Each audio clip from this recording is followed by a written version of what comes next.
The 42 abides of Ma'at are the pulse of the heart through return that shape the return of the Sistra path. I use the word return a lot, but what is it and what is coming home? Today's micro teaching is to illuminate simply the return as home, where all paths transcend and converge.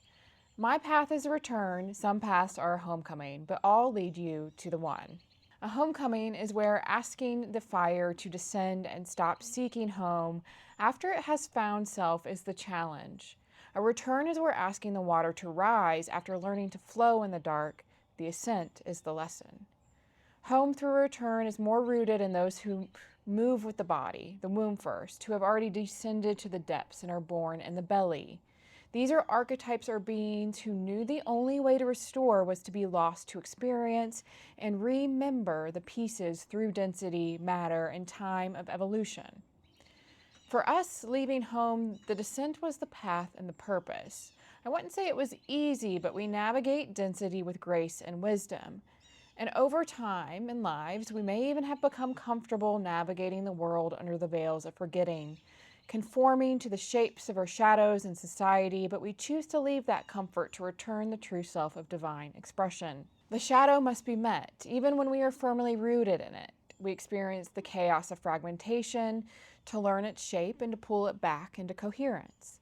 This lesson of how to be and become in our rhythm, knowing, and soul is the part that takes time, experience, compassion.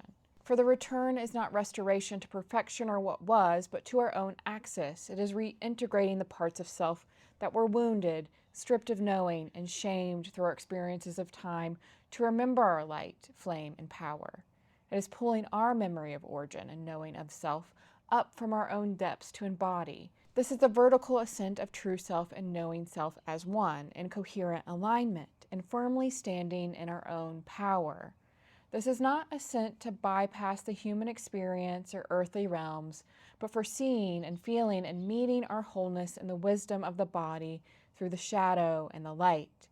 Once you return home to the self, to your vertical axis, and your horizontal relational expression of will, love, and wisdom, you know your power and ability to be in the below, but you still choose to return to the one, to connect with the all, and move as a unique expression of the all, to come home to self as an embodied expression of the divine in the human experience. Home is you and all the places your true will takes you and all the relationships of your soul and rhythm and heart of the one.